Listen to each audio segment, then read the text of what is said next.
Magandang tanghali Pilipinas.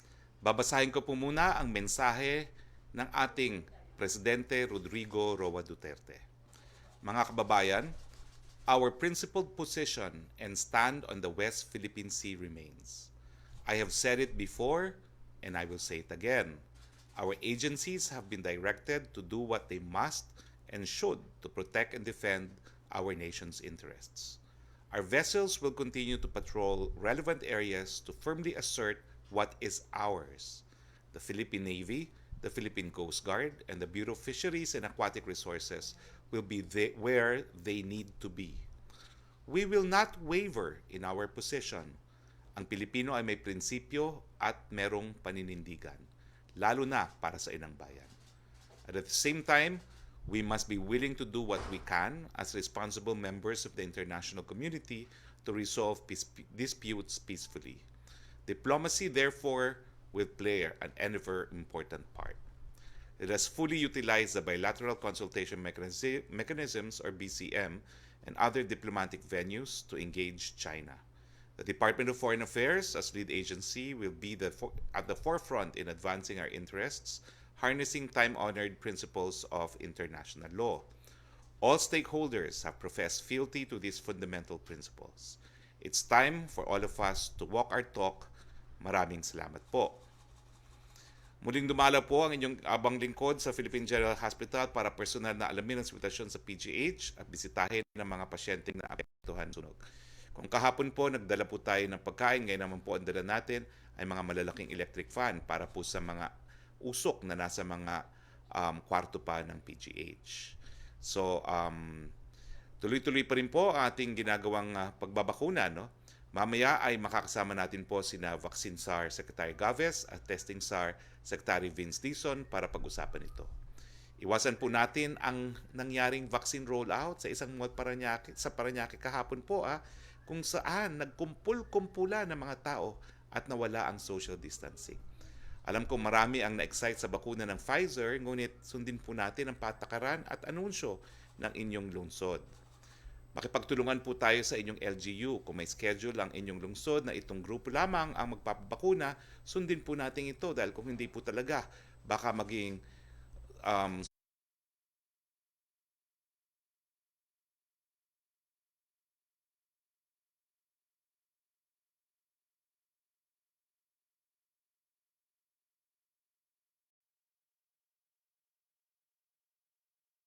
super spreader venues yung nilalaan natin para nga po masalba ang buhay ng ating mga kababayan.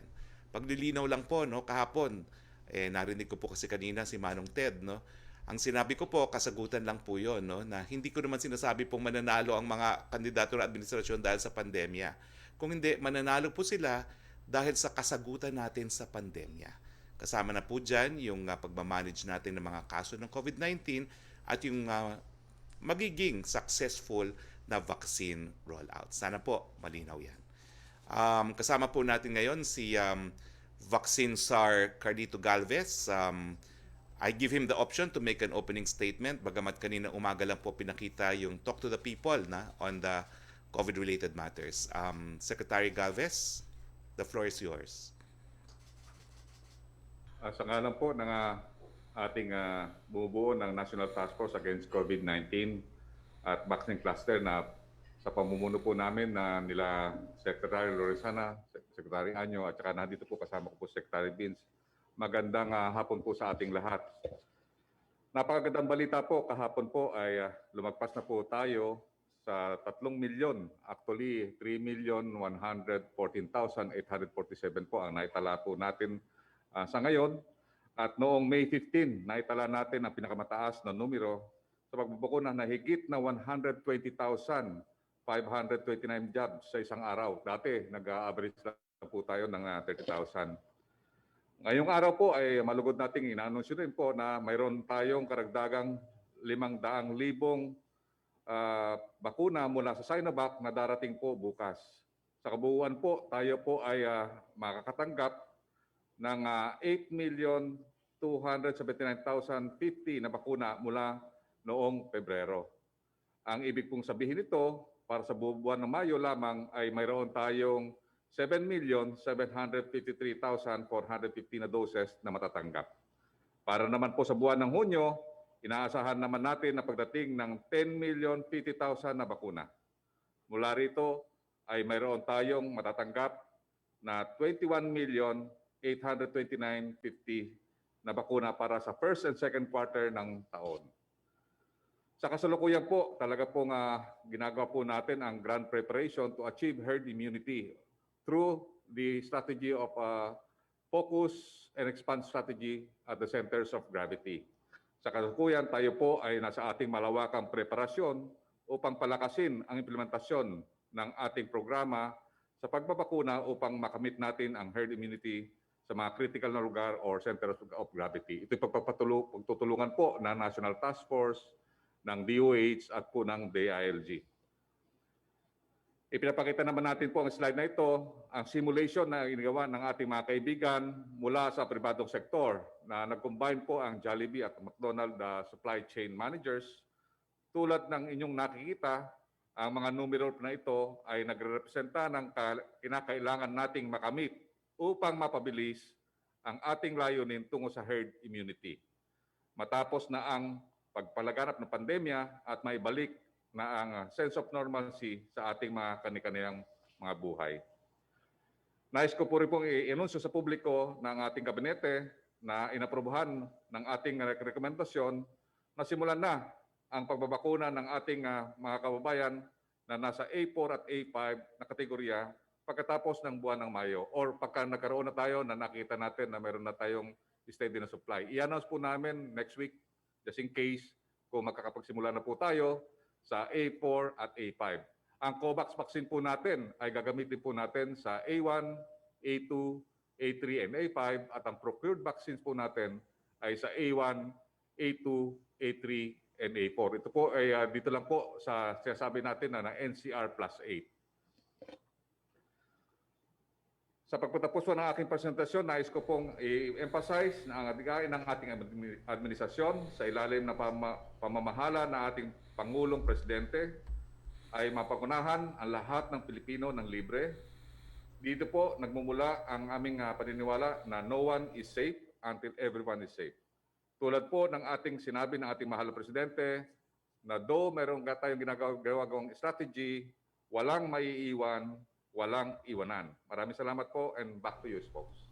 Maraming salamat, Secretary Galvez. Kasama rin po natin ang ating Vaccine SAR and Deputy Chief Implementer, Secretary Vince Dizon. Secretary Vince Dizon, the floor is yours.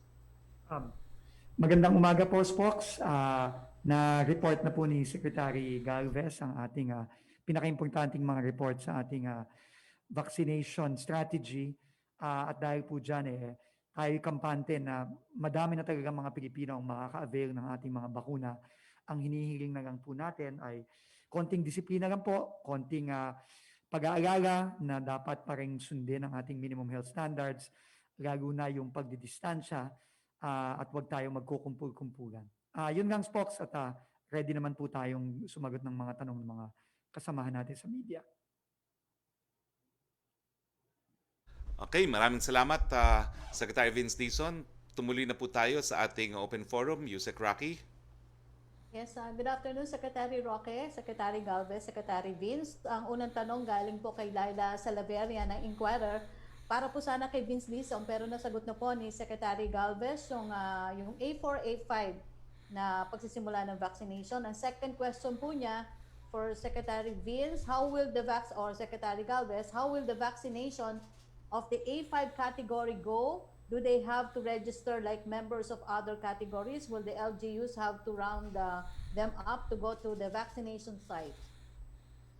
Okay, so ano po, maglalabas po ng guidelines ang vaccine cluster at ang DOH sa mga susunod na araw. Pero ang napag-uusapan po ngayon, ang napag-usapan po ng ating vaccine SAR at ng iba't ibang mga implementing agencies kasama ng mga LGU, ay kakailanganin natin, lalong-lalo na sa A4, ang cooperation ng mga private sector companies dahil yung economic frontliners nila ay ang babakunahan na natin under A4, pati na rin yung mga iba't ibang mga government agencies. So ngayon po, inaayos lang po ang ating mga guidelines pero kailangan pong lahat ay magrehistro. Pero gagawin natin mas madali at mas simplified para mas mabilis po tayo makakabakuna. Thank you, Secretary Vince. For Secretary Roque, when the President says the Cabinet can't speak on West Philippine Sea issue, does this mean PNP Secretary Lorenzana can no longer question China's presence in the West Philippine Sea and tell them to leave? How is this beneficial to the country? I think the President's message was clear and I don't have to interpret it. Thank you, Secretary Roque. Ang unang magtatanong by Zoom is Mela, please. Opo, good afternoon Secretary Roque at good afternoon din kay Secretary Galvez at kay Secretary Dizon. Secretary Roque, okay lang pong kay Secretary Galvez muna. Go ahead, please. Opo, Secretary Galvez, na-monitor nga po namin yung report ninyo from kay Pangulong Duterte hanggang ngayon. And it sounds so very promising. Ang tatanong ko lang po, sir, with this plan po, ano po bang sitwasyon, status po ngayon ng Pilipinas pagdating sa supply? Ibig sabihin po ba nito ay na-surpass na o masusurpass na natin yung global vaccine shortage given na mas paitingin natin yung supply natin, paitingin yung pagbabakuna? Paano po natin matatapatan ito sa supply naman? Ano po bang status po ng Pilipinas? Nakikita po natin na medyo umaangat na po yung tinatawag natin production ng mga manufacturer. At sa ngayon, meron tayong yung COVAX, naging steady na yung supply niya. And at the same time, yung ating mga procurement ay dumadating na din po. Ang maganda po dito ay this coming June, tataas po ang ating volume. Unang-una, yung Sinovac, 2 million lang ang nakuha natin this month. Sa next month po ay magiging 4.5 million hanggang sa September po. Ibig sabihin yung 4.5 million po na yun, June, July, August, meron pong 4.5 million each tayo each month. Dito sa Sinovac, at the same time, darating na rin po yung mga procured ng ating private sector at saka LGU this coming month, 1.3 million. And also, yung ating mga procurement sa Moderna and also yung Gamaleya ay darating na rin po. So meron tayo ng magiging parang steady supply na increasing siya. Incrementally, umi-increase siya ng more or less by millions. At natutuwa po kami dahil kasi nung dati, nakikita natin nung month ng March and April, ang nakita natin in trickles lang. Ngayon in millions na. So meron pa tayong padating na 2.2 million sa Pfizer and another 2 million from AstraZeneca sa COVAX. So natutuwa po kami na medyo steady na po ang supply natin. And nakikita natin na nag-i-increase na rin yung capacity ng ating mga LGUs. Sa ngayon po, nakapagtala na po tayo ng 120,000 jobs a day, which is a very promising po. Opo. Secretary Galvez, linawin ko lang din po, kanina po kasi sa presentation nyo, May 20 yung dating ng Sinovac, and then you said bukas. Clear ko lang po, kailan po darating yung Sinovac doses na 500,000? Darating siya May 20. So, ano po, To be correct. Thursday. Yes, oo. Opo, and panghuli na lang po for you, Secretary Galvez, kasi bukod naman sa pagbabakuna, nakatutok din tayo sa implementation ng health protocols at iba't iba pang hakbang para nga mapigilan itong COVID-19. May I just, pwede po ba natin i-reiterate lang kung ano-ano yung mandates ng NTF against COVID-19? At bukod sa bakuna, ano-ano po ba yung mga tinututukan nyo pa? Ang National Task Force bilang chief implementer, tinututukan natin yung tinatawag na 3 cluster na response. Ibig sabihin dito, yung tinatawag natin sa NTF, nahahati ito sa 3. Nandun yung response cluster, nandun yung vaccine cluster, at saka yung recovery cluster. So yun ang trabaho ng NTF. And basically, sa ngayon, ang NTF, nakita natin na during nagkaroon ng surge, yung ating COVID-19 nung unang araw ng February to April, nakita natin yung lahat ng mga PDITR elements natin ay gumagalaw. Nakita natin yung pina-increase natin ng capacity, at the same time, yung response natin na iakyat ang critical care utilization ay ginawa po ng tinatawag nating response team. While yung vaccination team, yun po talaga ang nakikita natin na from procurement to administration, yun po ang tinatrabaho nila. At the same time, ito ng mga recovery team, tinitingnan nila para magkaroon ng tinatawag na economic recovery and resiliency during the time of the pandemic. Yun po ang ano po natin, pagkakahiwa-hiwalay natin. And as a vaccine SAR, nandun po ako sa vaccine cluster. Okay. Thank you, Secretary Galvez. Secretary Roque, one last question for you lang po. Go ahead, please. Opo. Secretary Roque, kagabi po kasi nababanggit ni Pangulong Duterte na siya'y nag-aalala rin sa COVID-19 variants at may nabanggit pa nga siyang posibilidad pa rin ng mga lockdowns. May I ask, ano po yung magiging basihan kaya ni Pangulong Duterte para maulit na magkaroon ng lockdown sa bansa at ano po yung immediate actions natin para nga makontrol na itong mga variants na to? Well, unang-una, hindi naman talaga tayo tumigil mag-lockdown. Hanggang ngayon po, kasama sa ating strategiya, yung granular o yung localized lockdown. So kahit anong classification po, naririyan po yan. No? Kapangyarihan ng mga lokal na pamahalaan na mag-resort to granular and localized lockdown. Pero pagdating naman po sa quarantine classification, malinaw na po yan. Alam na ng lahat ng ating mga kababayan yan. Tinitignan po natin ang ADAR, yung average daily attack rate, yung daily attack rate, at saka yung 2-week attack rate, at saka yung ating healthcare capacity. No? So, formulam na po yan. Kasama rin yung social at saka political implications ng lockdown. Okay, thank you so much po, Secretaries. Maraming salamat po. Mela, balik tayo kay Yusek Roque, please. Yes, Secretary, tanong ni Joe Montemayor ng Malaya for Secretary Galvez. Nabanggit nyo na kailangang 450,000 sa Davao at 350,000 sa Cebu. Ilang vaccine ang kailangan para sa iba pang focus areas na katulad po ng Batangas, Bulacan, Cavite, Laguna, Rizal, Pampanga para ma-achieve yung herd immunity? Sa pag-achieve ng herd immunity, very critical po yung steady supply. So ngayon, ang ginawa po natin, kinuha po natin yung mga different target population ng mga lugar na ito at tinignan po natin yung 70%. At sa pag-ano po namin, kinompute po namin na i-divide po natin sa 6 months po yun or 180 days. Nakikita po natin ang minimum na requirement ng NCR is 3.3 million. Ang Davao po, more or less 350 to 450 at ang Cebu, ganun din po, 350 to 400.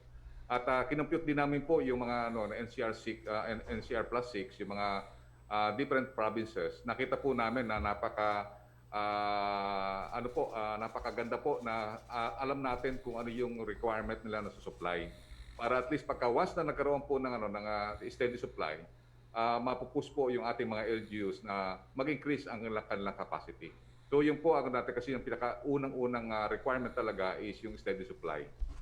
Apo. Second question po niya, update lang kung ano daw po yung nangyari sa ilang vaccine tulad ng Sinopharm na donated vaccine, kung ilan ang naibalik o nagamit na lahat.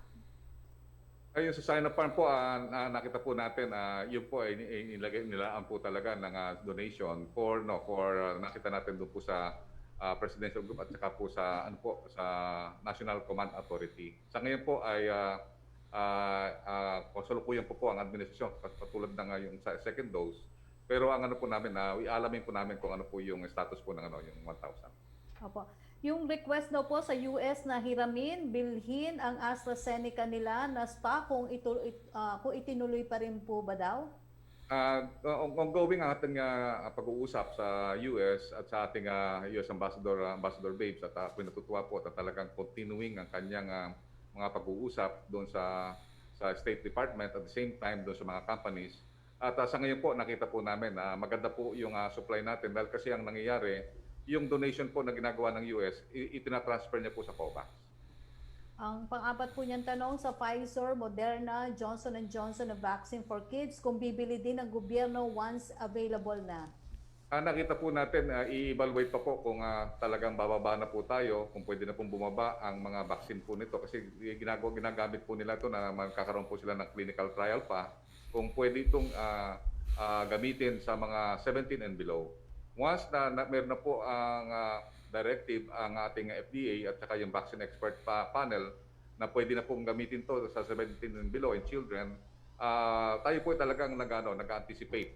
May foresight po tayo na bumili. Kaya nakita po natin na binili po natin na vaccine na instead na 148 ay naiangat po natin yon sa 202.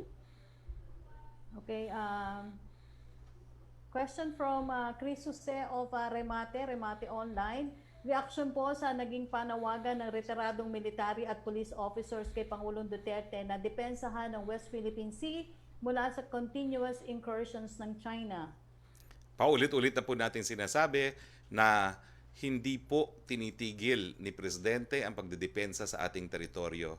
Meron lang po mga panlilinlang na nanggagaling po sa mga kritiko. Pero ang katotohanan po, kaya binabalik natin yung kasaysayan na nangyari doon sa Scarborough Shoal dahil ito naman po naging hudyat para maging mainit muli ang usaping West Philippine Sea. Hindi po tayo nawalan ng teritoryo sa administrasyon ni Presidente Duterte. Nangyari po yan sa ibang administrasyon. Opo. Tanong naman po ni Sama Denilla ng Business Mirror for Secretary Galvez, ilan ang recorded vaccine wastage and how will this affect its ongoing vaccination drive? Sa ngayon po, ang na-report po sa atin, yung nangyari sa province ng Cotabato, yun po, inimbestigahan po natin. At in-evaluate pa rin po natin kung yung 380 na naiwanan sa freezer ay pwede po pong gamitin. Sa ngayon po, ang mga report po is very minimal sa ating tinatawag natin mga wastage. Kasi yun po talagang pinapaalam namin sa ating mahal na mga Pilipino at saka sa mga tinatawag na sa mga LGUs na talagang yung dapat we have to look at the vaccines as precious as gold. So ang ginagawa po namin talaga na very minimum ang magiging wastage na gagawin po natin ito. Kaya po ang ginawa po natin ay sinusunod po natin yung ating pamatakaran sa WHO na meron po tayong tinatawag na Vaccine Safety Officer na nagtitingin na kada oras tinitingnan yung status na yung efficacy at saka yung cold chain system ay hindi po nabe-break ng doon po sa storage po.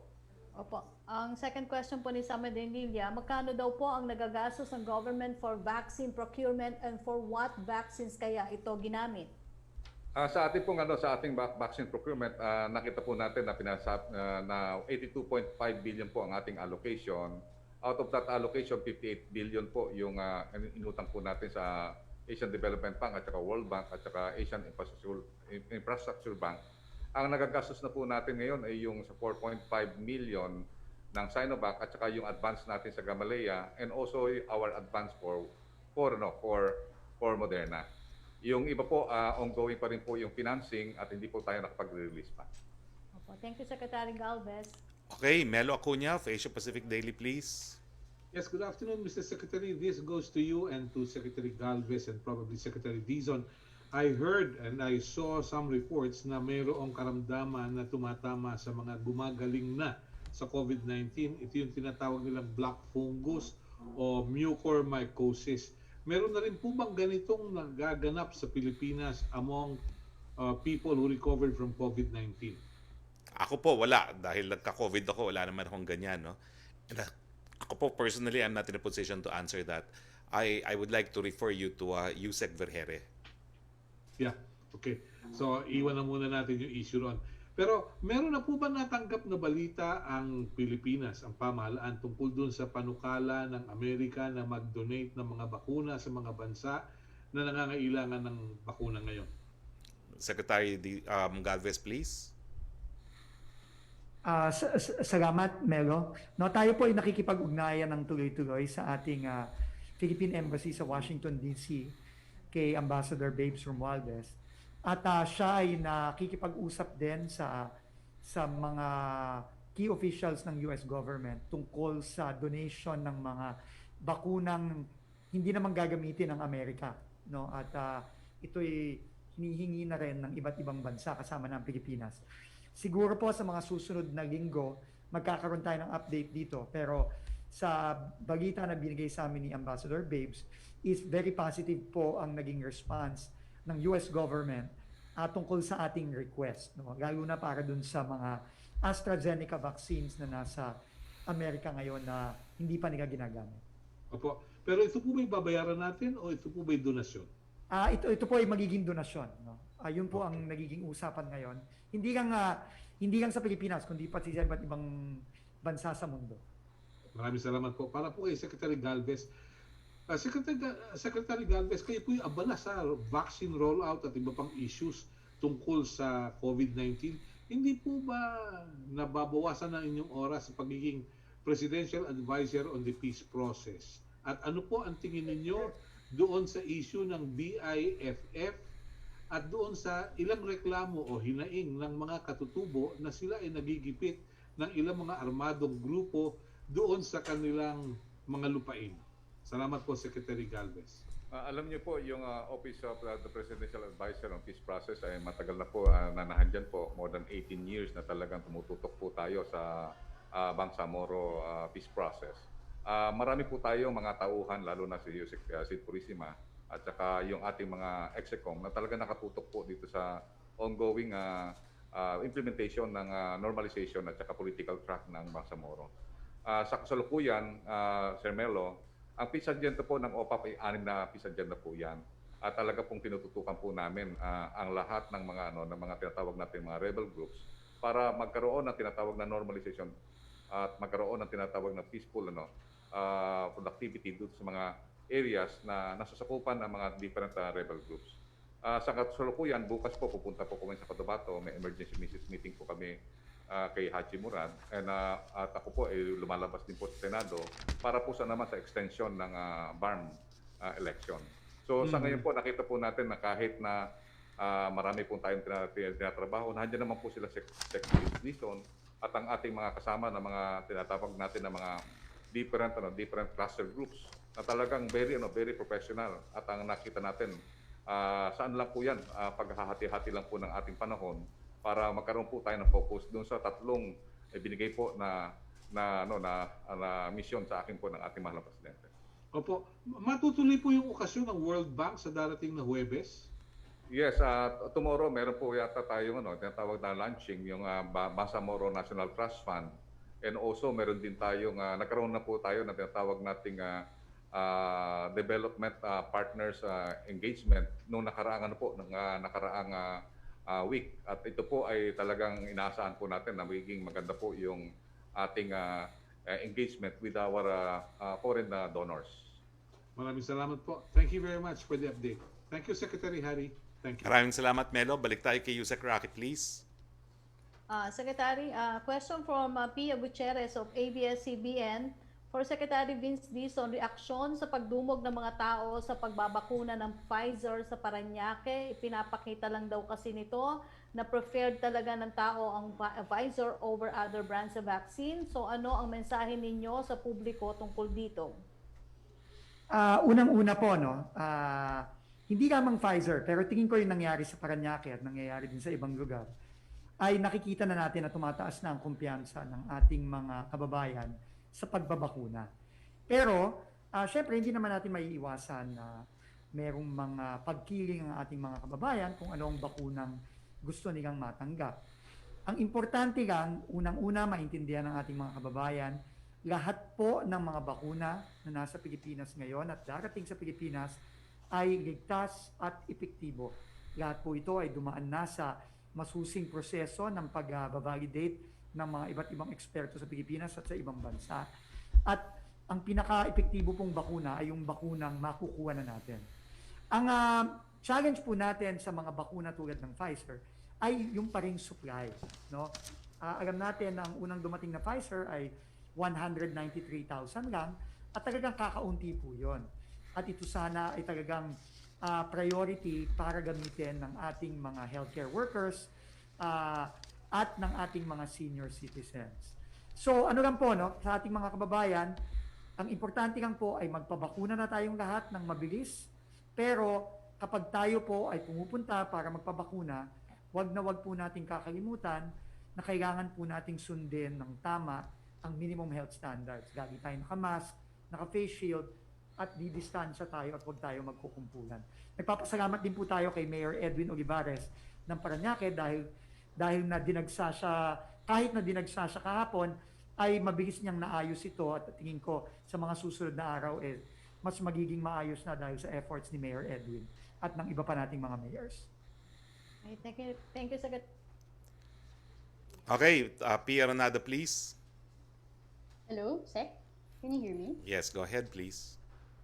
Yeah, sir, just on the talk to the people last night, kasi sir, yung directive nga po ni Presidente na cabinet members shouldn't speak about West Philippine Sea issues. Sir, does this directive cover the NTF WPS press releases wherein they tell the public, they even show photos and videos of Chinese ships in the West Philippine Sea? Does that mean that the task force can no longer do this? The instruction of the President was clear. Which is? How does it relate to the NTF-WPS? Well, only the Secretary of Foreign Affairs and myself can speak on the issue now. So that means no more press releases like this, because these reports from the task force also help the public understand the situation more, and it's public. It's also transparency on their part. Does this mean that we can expect no more such press releases? Well, the reports of the NTF are forwarded to the DFA, and they will determine if they will file diplomatic protests. So these are matters, facts which are relevant to diplomatic communications covered by executive privilege. So although there is transparency, an exception to transparency are diplomatic communications, and that includes also inputs which form the basis of diplomatic communication. In what way have these press releases been harmful to international relations or projects or initiatives of the government? I never said they're harmful. I just said it's covered by executive privilege because we need to allow the executive branch to make the correct decision no matter what. Yes, but they've been doing this for months already, and wala namang parang harm that the public can see from these press releases. So if the thing isn't defective, why stop what's happening? Especially since they also educate the Filipino people. That's the decision of the Why president. stop this practice? That's the decision of the president, Pia. And as I said, it's covered by traditional exception to freedom of information. Okay, and then, sir, can we just ask Secretary Galvez, what happened to the 10,000 Sinopharm vaccines ordered by the PSG? Dumating na po ba to? At kung hindi pa, affected po ba ito ng order ng Presidente na wala mo ng Sinopharm i-administer until may EUA? Hindi po ako, I'm not privy on this issue, considering that this is with the PSG. You're not privy, but you're the vaccine czar. Don't you keep tabs of what government agencies, for example, order? Yeah, balikan ko sir. Ito kasi yung tatawag nating CSP. Ang ano ko is more on the procurement. Yung sa CSP at saka yung sa mga donations is basically, it is being handled by the DOH. So you have also no idea how much the PSG spent on the Sinopharm vaccines? I have no idea. Okay, sir, you mentioned may emergency meeting po kayo with si Interim Chief Minister Murad. Sir, may we know bakit po nagkaka-emergency meeting? Ano po ba yung concerns ni Chief Minister in relation to extending the BARM elections? I am not in the privilege to divulge it. Okay. And sir, lastly, sir, you mentioned yung A4 vaccination. You are looking at making the private sector more involved in this. Sir, does it mean na yung economic frontliners natin, they no longer need to register through their LGU? It would be preferred if they register through their company. And if so, what about companies, sir, who didn't purchase their own vaccines? There are two options actually. Ang ano natin is pwedeng magkaroon ng institutional vaccination, meaning doon sa economic frontliners, they will be vaccinated by the company having yung third party provider, or they can be registered doon sa LGU. So, sir, if the company was not able to secure vaccines on their own, yung advice pa rin po ng national government is for the economic frontliners to register through their LGU of residence. Yes, actually, ang lahat naman yan, with or without the procurement of the companies, the government can take care of it. And then registration through their barangay of residence, hindi po through yung location po ng work nila. Normally, ang ginagawa natin nga, yung sinasabi ko nga, na yung sa options, kung just in case na merong available na dosage yung company, the registration will be through the institution yung sa company. So we require them to have the master list. But in case na hindi nakabili yung company ng dosage, so normally ginagawa natin ang master listing is dun sa LGU, where where dalawa yan, either sa location ng ng company or dun sa location ng residence niya. Okay, thank you, Pia. Thank you. We maybe ask Yusek Roque again for questions. Yes, Secretary. From John Punsalan ng ABS-CBN for Secretary Galvez, pero nasagot na rin po niya yung iba dito. Basahin ko na lang po, baka maidagdag pa si Secretary Galvez. A legislator and several sectors are urging government to bump up the A4 and the general public in the vaccination priority. They say they will help boost public confidence in the jobs. How likely are we to hit this? Aside from tight supply, what constraints could be stopping us? Yes, actually, na-answer na po natin yan. Bubukas na po tayo sa A4 at saka sa A5. Ang timing na lang po ang tinitingnan po natin na ine-inventory po natin ngayon ng supply na darating at saka yung nasa ating current inventory. For Secretary Dizon, from Jerome Aning ng PDI, mag-i-issue ba ang NTF or any government agency ng guidelines regarding vaccination in the private sector? May mga tanong kasi ang workers kung ang employer o ang gobyerno ang sasagot sa serious adverse effects. May mga employer na ngayon pa lang ay naglalabas na ng policies at consent forms regarding company-based vaccination. Yes, gaya ng nasabi ko po kanina, maglalabas po ng guidelines in the next few days ang vaccination ng A4. No? Ito'y hindi lang ang private sector, kundi pati ang mga national government frontliners and various agencies ng gobyerno.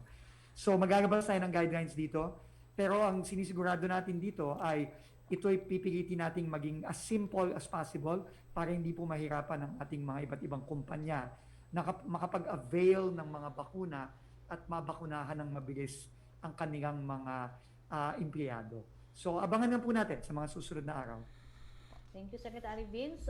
From Ivan Mayrina ng GMA News for Secretary Galvez, ang vaccination targets natin presuppose that the population is ready and willing to get a job, but the reality is that as many as 6 in 10 Filipinos are not willing to get vaccinated. Anong mga konkretong hakbang ang balak natin ipatupad para tugunan ang hamong ito at ma-achieve ang ating target? Meron po tayong tinatawag na task group on demand generation. At ito po talaga, they are working hand in hand with our communicators sa private sector. At nakita po natin na medyo tumatamas-taas naman po yung ating tinatawag na uptake. Ang nakita namin na tumataas na ngayon na more than 80% sa ibang mga sector. At nakikita po natin na very evident talaga yung Class D and E ang nakita natin merong hesitancy. Pero yung Class A, B, and C, we saw that ang acceptance napakataas. So ang challenge po sa amin, talagang gumagawa po tayo ng programa na magkaroon po tayo ng tinatawag na demand generation na uptake through tinatawag na massive information and also massive tinatawag natin communications with the concerned citizens, and also the LGU and the ILG are also working hand in hand with us so that yung mga influencer natin, yung mga LGUs natin, and also yung tinatawag nating private influencers ay makatulong po sa atin. Opo. For Secretary Dizon, magkakaroon ba daw po ng pagbalasa sa prioritization? Sinabi ng Pangulo na bilisan na ang pagbabakuna sa A4 at sa mga mahihirap, gayon din po ba sa mga sundalo at pulis? And how soon?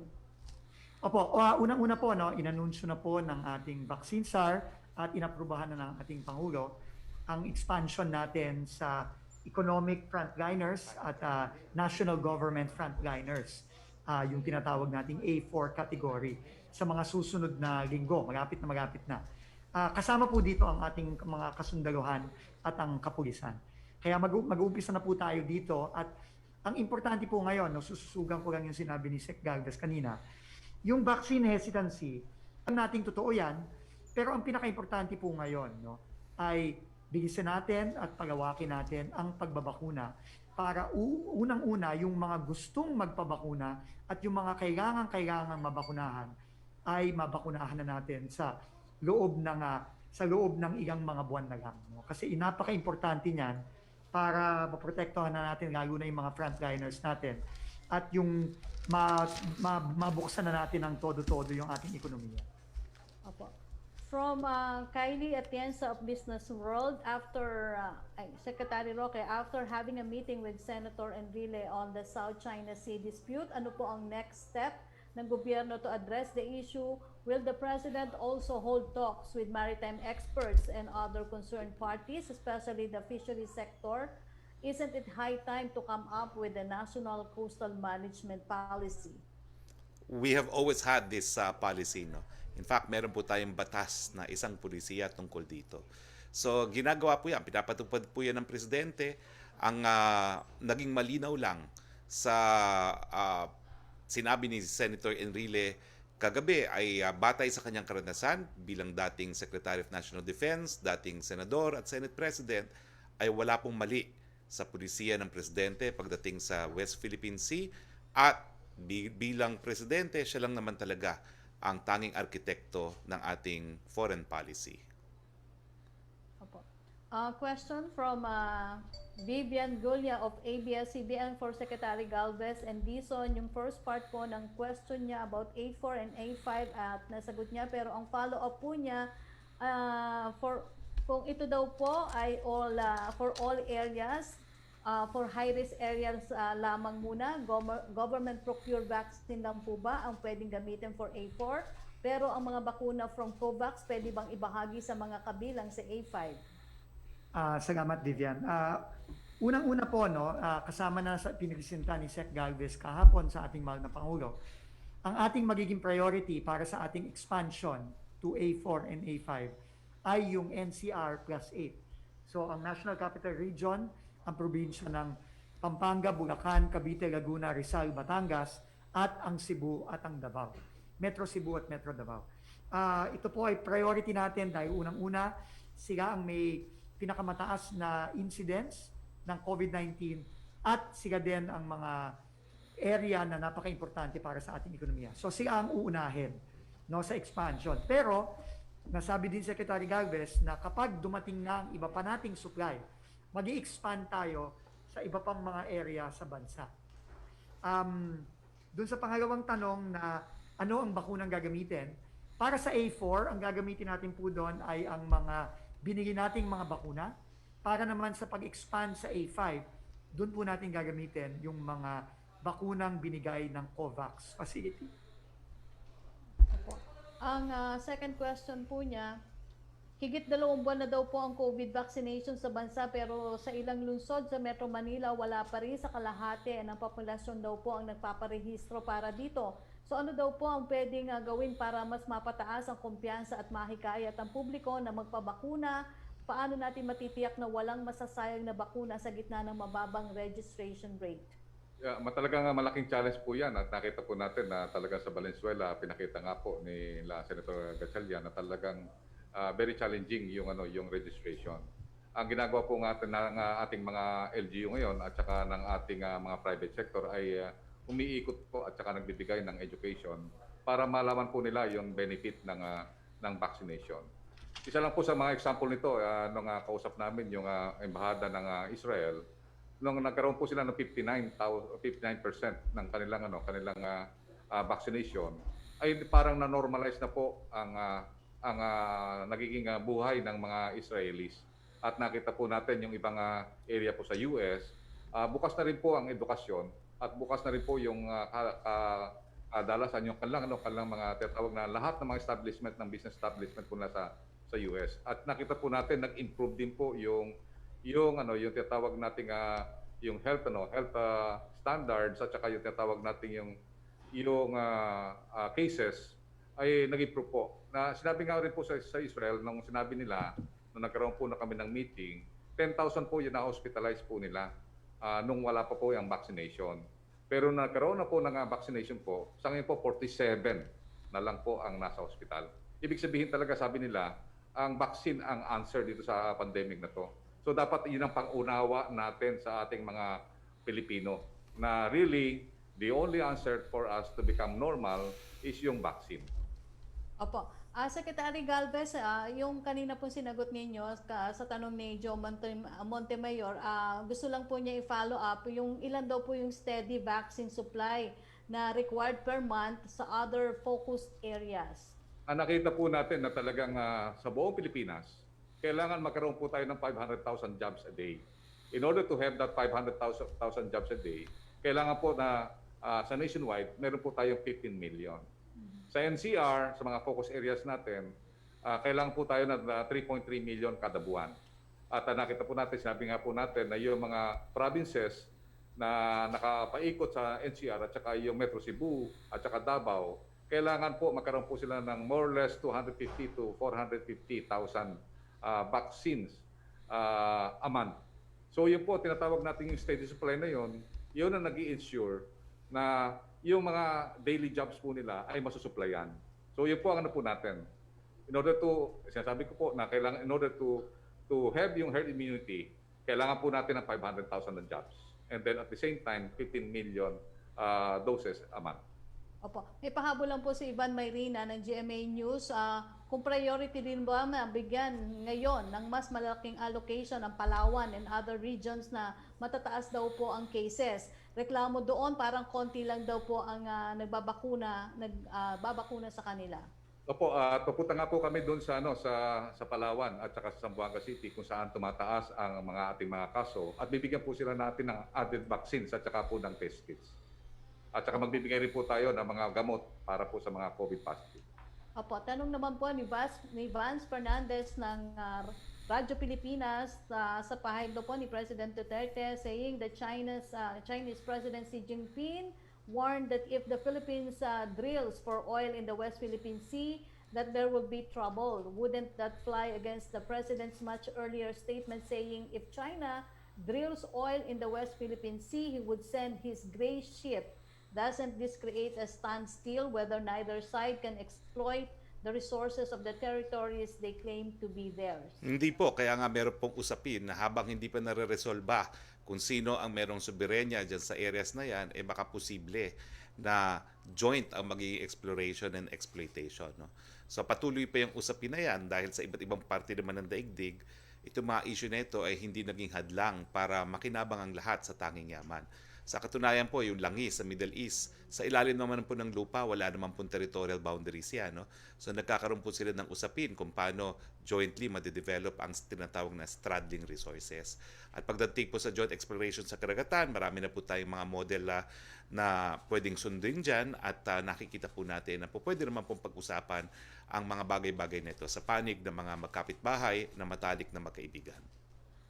Opo, dahil daw po sa tensyon sa West Philippine Sea, what leverages does the Philippines have against China's encroachment into our territory to deter them from any further advances into our territorial waters? Wala po kung nakikitang tensyon sa West Philippine Sea. Ang tensyon ho ay binubuo ng mga kritiko dito lang sa Pilipinas po. Pero sa labas naman po ng Pilipinas, alam naman po natin na may problema pero wala naman pong tensyon. No? Hindi po gaya nung nangyari doon sa Scarborough Shoal.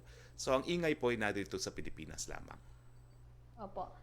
Question from Sandra Aguinaldo ng GMA7 for Secretary Galvez. What is the update on the expiring vaccines?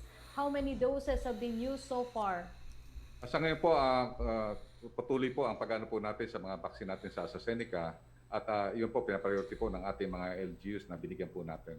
Sa ngayon po, more or less mga 200,000 to 300,000 na po ang na-vaccinate ng AstraZeneca at nakita po natin na tuloy-tuloy. Ang pagkasabi ng mga LGU, hindi tatagpos ang 15 days, matatapos po natin ang yung mga doses nito. Huwag po kayo mag-alala dahil kasi po yung mga vaccine po nito ay talagang naka-time na June 15 matatapos po namin. Opo. So, paano daw po maabot ang 120,000 vaccination per day dahil ba sa pagdami ng vaccination sites o kaya ay improvement in vaccine confidence? Pareho po yun. Pagka nag-expand po tayo ng vaccination site, ibig sabihin na may dagdag po na capacity po yun. At yung nakita po natin na mayroon sa directive po ng DOH na tinanggal na po yung pagkukuha ng BP. So napapabilis na po yung tinatawag nating screening. So with that, pagka napara-iksi na po natin yung screening at na-expand na po ang vaccination site, ay talaga pong dadami po ang ating vaccination. Okay, yung third question po, yan nasagot niya from Kylie Atienza naman for Secretary Roque. Will the President consider the request of PEZA to lift AO number 18 which imposed a moratorium on the processing of applications for eco zones in Metro Manila? Well, aalamin po natin yan, no? Because ngayon ko lang po narinig yan. Opo. From Tina Mendez ng Philippine Star, for Secretary Galvez, NCR Plus is given priority for vaccination but there are areas daw po like Montalban in Rizal, some localities in Antipolo, and even barangays in Bulacan and Pampanga which are still catering to A2 or the elderly. Marikina has to intensify A3 vaccination also since it is wrapping up second dose for healthcare workers and catering to seniors. How is the national government addressing the gaps in administering vaccines for A3, then later on A4, so that we can reach the goal to have herd immunity by year-end? Ang po natin, meron po tayong ginagawang capacitation na ginagawa po natin. Sa ngayon po, umiikot po ang ating team, code team. Tinitingnan po ang capacity ng isang lugar And then pagka nakita po natin na kinukulang po capacity, gagawa po tayo ng augmentation sa mga staff at saka yung nag-increase tayo ng vaccination sites. So sa ngayon po, ang gagawin po natin, yung mga nakita po namin, may mga LGU na talagang prepared na at sinasabi po namin yung mga LGU na nangangailangan ng tulong dahil kasi mapakalaki ng kanilang populasyon ay talagang tutulungan po ng armed forces at saka ng mga uniform personnel at magkakaroon po tayo ng redeployment from one area to another area. Opo. Question from Eileen Taliping of Abante tonight. Reaction daw po sa ulat na plano umanong magbenta ng vaccine ng Philippine Red Cross para sa mga hindi makapaghintay ng bakuna mula sa gobyerno. Nagkaroon na po ng clarification po yun. Nagkaroon lang po ng tinatawag nating misinterpretation sa sinabi po ni Senator ng Red Cross. Nagkaroon na po ng clarificatory statement ang Red Cross kanina po. Opo. From Well, Rhea Calonzo lilinawin po- ko lang po sa panig po ng Presidente, ang pangako po niya ibigay ang mga bakuna ng libre dahil ang mga bakuna naman na inaangkat ng gobyerno ay babayaran ng ating gobyerno. No? Yung mga inaangkat syempre ng pribadong sektor para sa kanilang gamit pero wala pong dapat magbenta kasi wala nga pong general use authority pa ang kahit anong bakuna. Opo. Secretary Galvez, may clarification lang po si Rhea Calonzo ng Bloomberg. When do we expect daw po first shipments of the Pfizer vaccines that we ordered, not the ones daw po from COVAX, and update daw po sa Johnson & Johnson negotiations? Ang sana po natin na third quarter, fourth quarter po. Hindi pa po natin napipirmahan ang supply agreement ng Pfizer, so wala pa po indicative date. Yung sa Johnson & Johnson, ongoing pa rin po yung ating negotiation sa financing. Okay, maraming salamat po Secretary Vince, Secretary Galvez, and Secretary Roque. Okay, maraming salamat dahil wala na tayo ibang mga katanungan. Maraming salamat Secretary Galvez, Secretary Dizon, Yusek Roque. Maraming salamat sa ating mga kasama sa Malacanang Press Court. Maraming salamat po sa inyong lahat sa inyong mga patuloy na pagtangkilik sa Presidential Press Briefing. Sa ngalan po ng ating Presidente, Rodrigo Roa Duterte, ito pong Spokesperson Roque nagsasabing, Pilipinas, andyan ang bakuna, pabakuna na tayo nang matapos na ang pandemyang ito. Magandang hapon po sa inyong lahat.